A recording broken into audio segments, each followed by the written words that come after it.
মাত্র একটি setting on করে রাখলেই বিপদ থেকে রেহাই।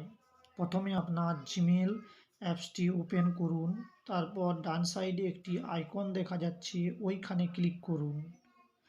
তারপর গুগল অ্যাকাউন্ট অপশানে ক্লিক করুন, তারপর ডাটা অ্যান্ড প্রাইভেসিতে ক্লিক করুন। তারপর একটু নিচে গিয়ে দেখবেন যে ওয়েব অ্যান্ড অ্যাপ অ্যাক্টিভিটি, ওইটাতে ক্লিক করুন। ক্লিক করার পর দেখবেন অ্যাক্টিভিটি কন্ট্রোলার্স পেজটি খুলে গেছে এবং নিচে গিয়ে দেখবেন include voice and audio activity, ওই অপশানটি ক্লিক করুন এবং ক্লিক করার পর স্টপ সেভিংস অপশান আছে, ওটি ক্লিক করে দিন।